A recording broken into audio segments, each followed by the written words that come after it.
to the Thought SNOB Podcast. I'm Paula Swope. Let's get snobby.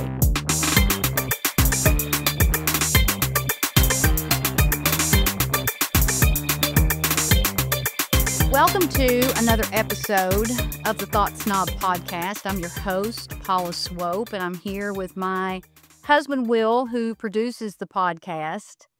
And we have a new format. If you've been watching the Thought SNOB Podcast, you know that I haven't been having guests as often. I still have guests on occasion, but most of the time we're doing these short, powerful commentary episodes that I think give you a lot of really great takeaways and some just real life advice.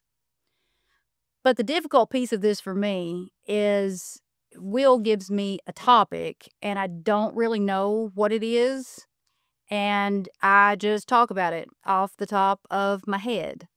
So, what have you got for me today, Will? Well, today I want you to talk about one of the, I guess you'd call it, greatest philosophical debates of all time. Oh. Free will versus fate. This is a huge topic.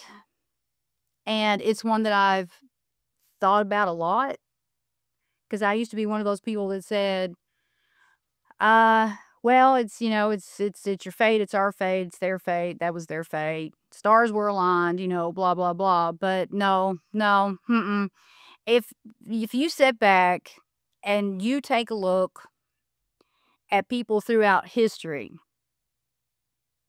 now it is you see this, like you see this at play, and if you pay close attention, you'll see that fate creates like our stage, but free will determines how we perform. I think that us being here is our fate. I am beginning to think, and I don't know, I don't know, none of us really know what happens after we cross over to the other side, but I'm beginning to think that we do make some choices about the life that we want to live before we come here. And as out there as that may sound, and you might be thinking, oh my God, you know, why would people choose this? Why would people choose to be in some car accident? Or why would anybody choose that? Hey, I don't know.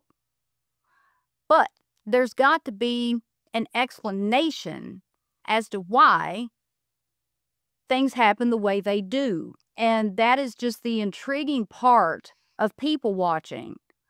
Most of what I've learned during my spiritual journey, self-transformation, whatever you want to call it, is through people watching. And if you watch people and you study the differences in lifestyles, you're going to see that there's no fucking way that things that often happen is someone's fate. Those things aren't a person's fate. Okay, and I'm getting ready to get into that. Okay, so God gave us free will, and free will is just the luxury of making our own choices without, we can make a choice at any given moment in time. I can pick this bottle up and choose to take a sip of water, or pick the bottle up and not take a sip of water, or pick the bottle up and just set the damn thing back down. We can make choices all day long. Those choices can override fate. Back to what I said about people throughout history, okay? Think about Elvis Presley. It's August the 9th, and I think about him all the time. I talk about him in my book, Thought SNOB, because Elvis is one of my archetypes. And when somebody that you don't know personally touches your soul on the level that he has, I need to pay attention to that man. I need to watch him. I need to study him. I need to learn things about him because there's something about him that teaches me things and heals me. If you listen to music and you get cold chills, or you cry when you're not really sad, or you get that lump in your throat and then the tears come, that's your parasympathetic nervous system turning on. You're healing. That music's healing you. Pay attention to those things. That's your higher self talking to you.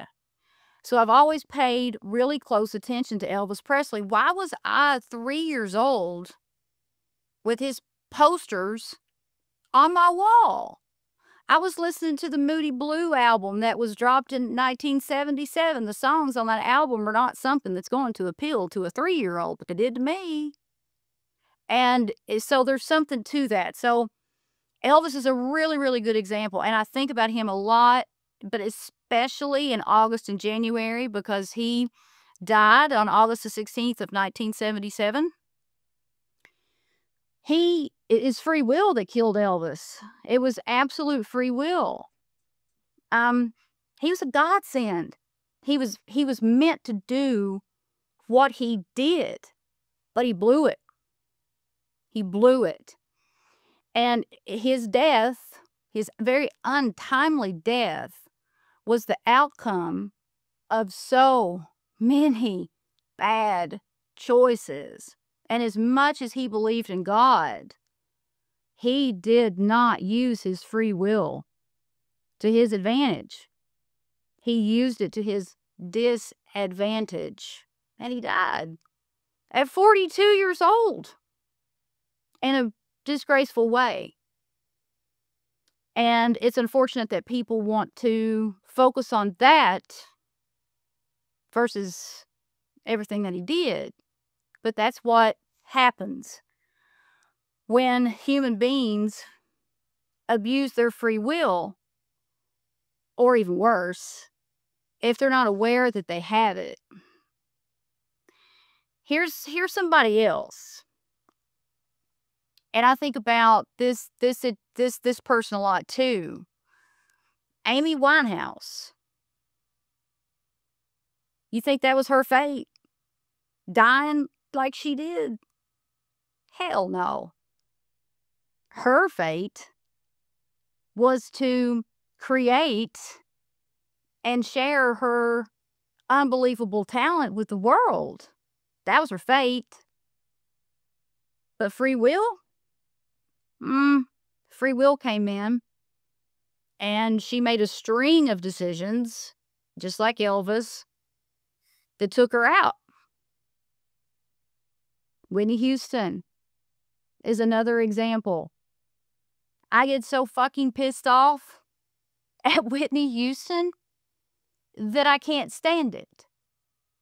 Because if you watch her performance, it was, I think maybe the American Music Awards. It was when The Bodyguard, the movie it was out, and she sang, I Have Nothing. Linda Thompson wrote it. It was Elvis's ex-girlfriend.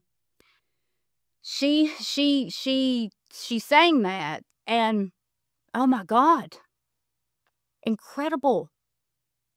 That was her fate. Not dying from a drug overdose in a bathtub. That was free will. So free will is a lot more powerful than fate. And this really is something that when you become aware of it, it really can change your life. Because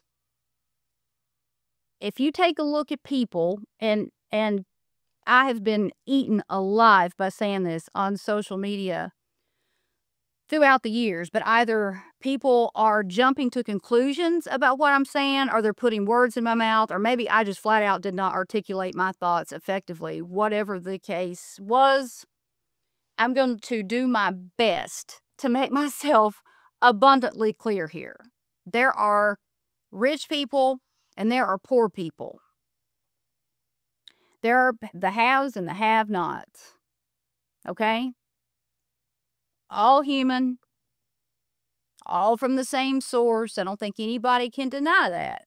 We all came from the same source. regardless of what you think that source is. We all came from it, okay? Why is it that some people live in poverty their entire lives? They struggle, they work their asses off, and because of that, it makes them sick. They do things they don't want to do, and their life is pure shit. I'm not saying that if you live in poverty, that your life is pure shit, but I'm going to guess that it ain't easy.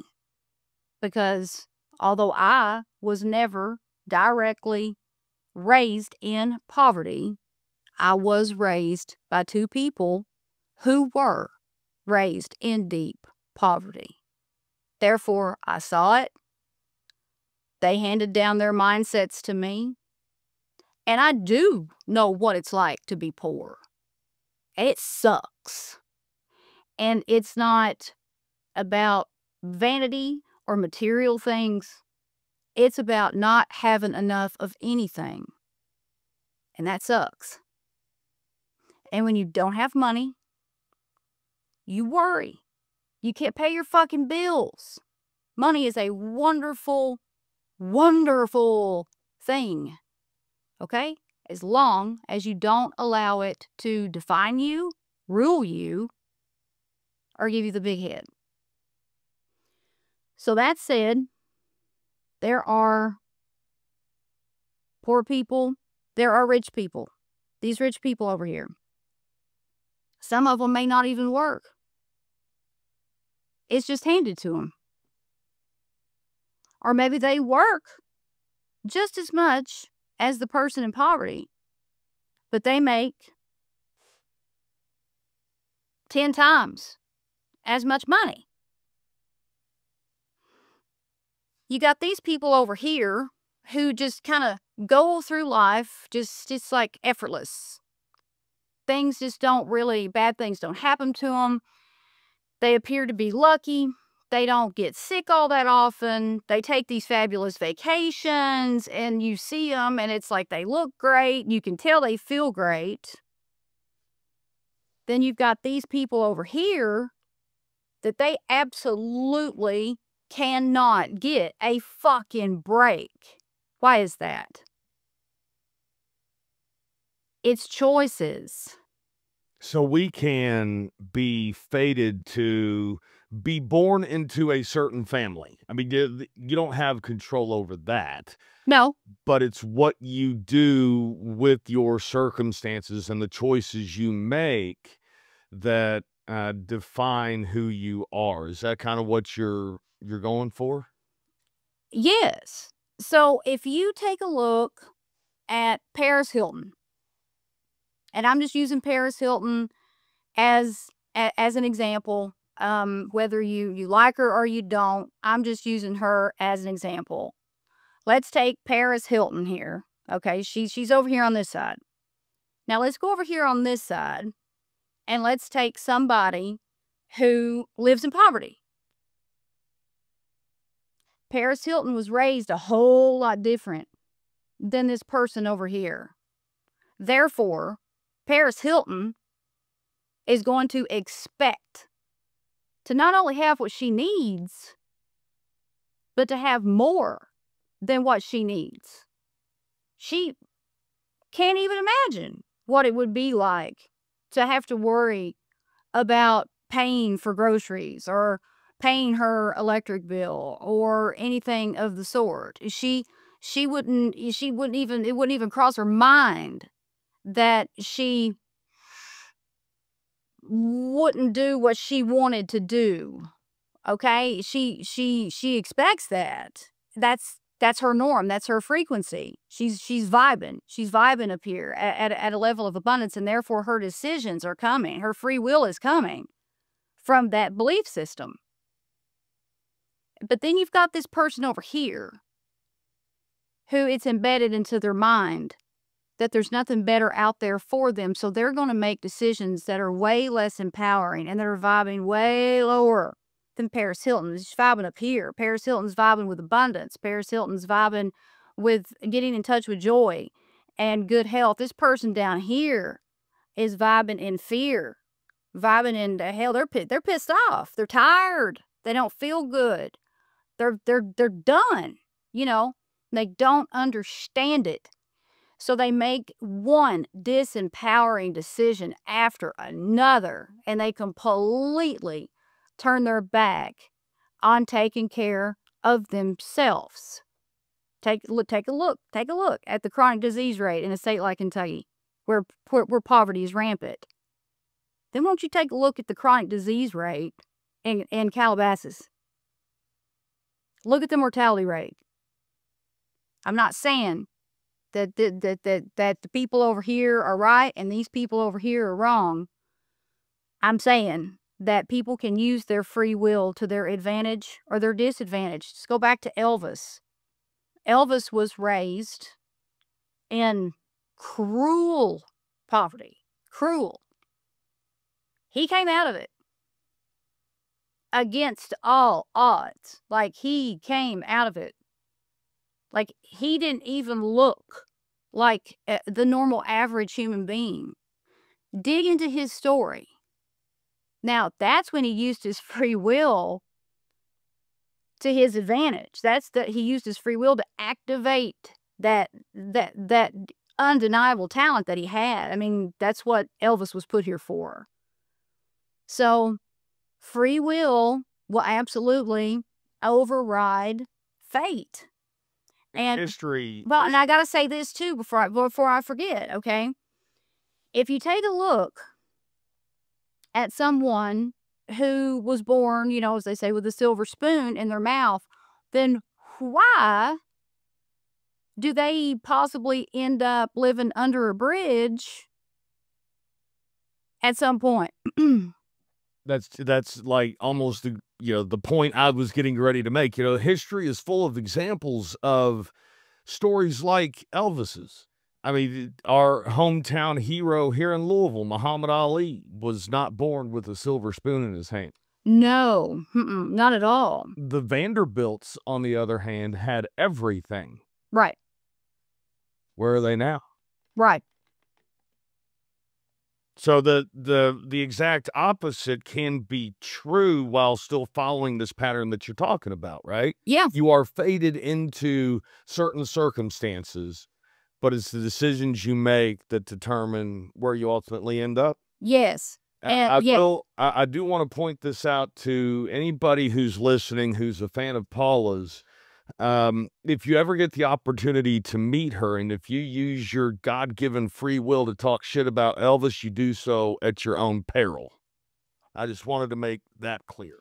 Yeah, you are correct. I pride myself in my fairness and seeing both sides, and I don't judge people for the things that they do unless they tell me they don't like Elvis, and if you do, you're fucking done. You're done. Well, do you have anything else on this topic? I don't think so. And it's a very deep it's a deep topic. It's a very deep topic. It's a deep topic, but I think it's one that you covered pretty well and pretty succinctly. So, okay. Once again, I think this was another just great episode. Thank you to everybody for listening. We really appreciate your support. If you're enjoying what you're hearing, please leave us some comments on, again, YouTube. I've said this before, but YouTube is the place where we're going to see most of those comments. Would love to see them, on the audio platforms as well. Give us a like, give us a follow, give us a review. Tell us what you like about these episodes. Heck, tell us what you don't like about these episodes. We'd love to make them better for you guys. So we look forward to seeing you again next week. The Thought SNOB Podcast with Paula SNOB has been brought to you by Thought SNOB Media in association with Special Purpose Studios. All production, mixing, and sound engineering by me, Will SNOB. We hope you've enjoyed this podcast. Please take a few seconds to give us 5 stars and leave a review. See see you on the next Thought SNOB Podcast with Paula Swope.